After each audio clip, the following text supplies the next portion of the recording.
the situation we've talked about Fletcher Cox and probably obviously more than likely his last year. A lot of changes were made. Then the question of, Javon Hargrave kind of comes up after his press conference the past week or so.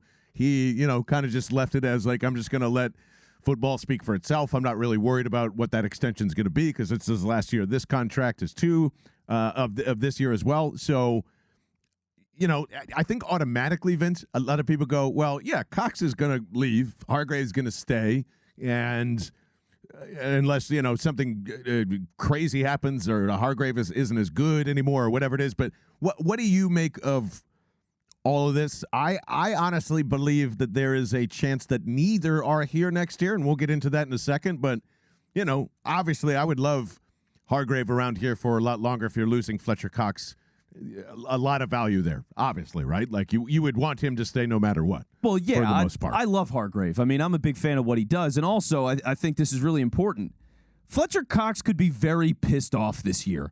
I mean, look, why did we talk about him so much last year? We talked about him a lot during the season, didn't we? A lot. We were trading him to Cleveland a bunch of times and all sorts of stuff. Should have taken that deal, Cleveland. That would have been, by the way. I mean, we would have had OBJ and Dearness Johnson. That would have worked Greedy out. Williams. See, we would have lost a little bit of that. Damn trade. it, that deal would have been awesome. Especially because the secondary stinks. So, anyway, thinking about where that's going to go, right? Because this is all changing. The defense is changing. It's obvious. Everybody's talking about it. It's undeniable. Yep. What was the problem last year with Fletcher Cox?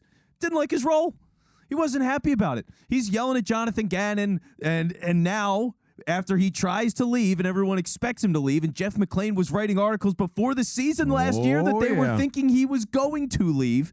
After all of that happened, he's still here. And they pay him $14 million, and I guess that's happiness. But look, getting paid the money is one thing. Knowing that the defense is going to be different is another thing.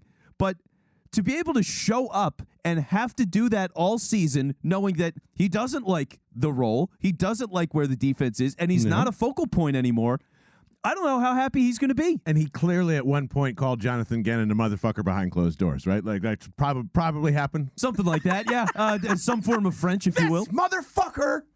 Yeah. I want to rush the passer. What is this shit, right? Something like that along those lines? Yeah. We all did that this season, though. Yeah. Well, that's true. We definitely did. I could totally see that. And to your point, if I'm staying around, I need $14 million because you need me.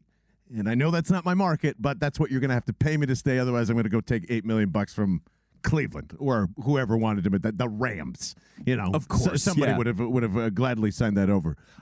Yeah, I think you're 100% right on that. What do you think? Do you think there's a decision to be made with Hargrave? Because I do personally. I'm just curious where do you think he stands in terms of? Would Royley have to fuck up this season to not be back here next year? Pretty much solidified. Where do you think he's at? Yeah, I think this is the easiest decision you could ever make. Because I look at this and I see a guy that has been amazing, had a career year last year. He's 28 years old. And when you think about the Eagles, when they brought that guy in, remember how stunned people were when they signed Hargrave? Because they were like, wait, who the fuck is this guy? He's coming out of a 3-4. We don't know what this is. But they signed him, day 2 of free agency? I mean, they went very aggressive. Javon Hargrave was a guy for them. The same way Hassan Reddick this year was a guy. They were like, this is a foundational piece. We're going to go and get him. So they were clearly big fans of what he could do. Now, they did this in the Doug Peterson era, technically. There we go. But he did play in a 3-4 before. I mean, you're talking about a guy that played in Pittsburgh for all those years, and they were like, well, we can convert this guy and make him more of a dedicated pass rusher. He can be great at that. So he has been.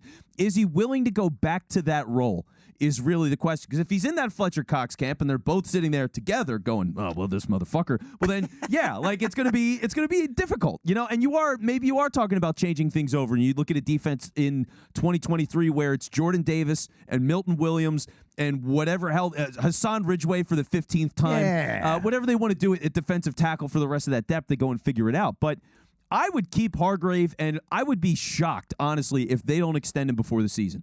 I would be shocked. I wouldn't be shocked. I wouldn't be shocked, especially if they don't extend him at all until, if they want to bring him back for free agency or after this year. Yeah, I could still absolutely see that. I don't think they make a deal with him at all, though, during the season. And here's why. I think that Vince Quinn has a lot of legs in terms of the defense, and I don't mean to keep giving him so much credit here, but no, please. It really has got me thinking about a lot of different things. You already mentioned him already. Like, there's a reason why Tom Donahue got upset with Milton Williams. Jonathan Gannon got really excited about it, and Tom Donahue got Ari Golded the fuck out of the building this season. Okay, so that's number one. Number two, Jordan Davis is there. Milton Williams is there. What does that look like if you close your eyes and go, okay, I drafted Milton Williams and we drafted Jordan Davis this year? You wouldn't consider those two Javon Hargrave types or Fletcher Cox type defensive tackles, right? No.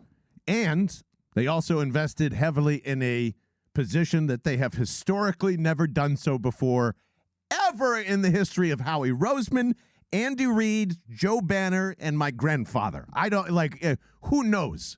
The 70s is the last time they cared about linebackers with Bill Berge and all that stuff. It's a great time. And shout out to him because I know he's still around and goes around everywhere around North Philly. So really nice guy. I met him once. Really nice guy. Yeah. But that's a completely different philosophy in terms of what you're looking for in defensive tackles. And what I was demonstrating here, shout out, by the way, to Ocean City Coffee here in Media. It's delicious. And we're going to get you on the road with us.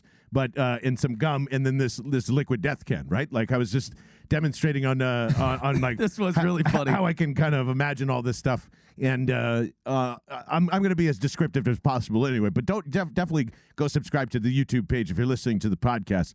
But if the liquid death can, this big, beautiful 16.9 ounce can of death here that just blitzes through centers and all that stuff. If he is Jordan Davis, right?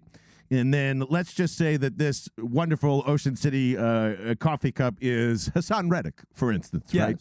And now you've got this tiny little pack of gum here that's behind Hassan Reddick, right? And that's Nakobe Dean.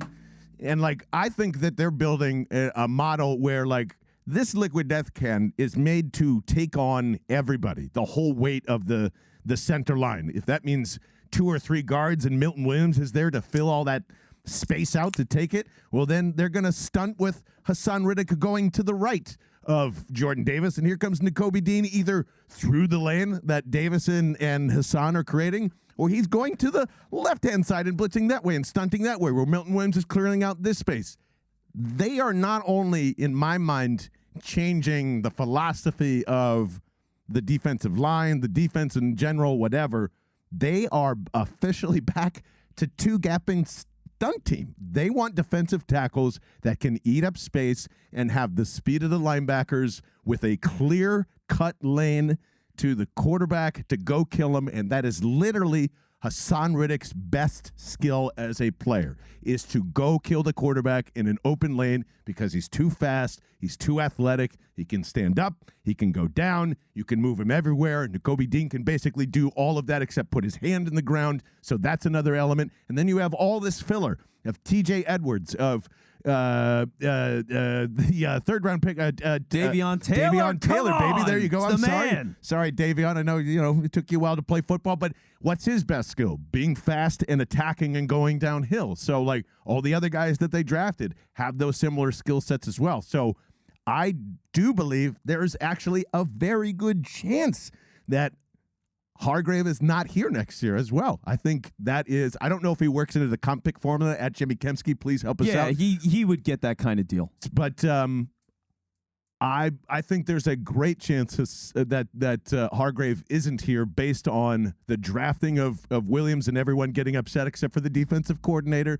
Fletcher Cox being mad and not wanting to be here obviously makes sense too, but drafting Jordan Davis is kind of the cherry on top, and that I know this was we discovered fire a long time ago, but still very relevant when it comes to Hargrave in this conversation. I don't think he's here next year.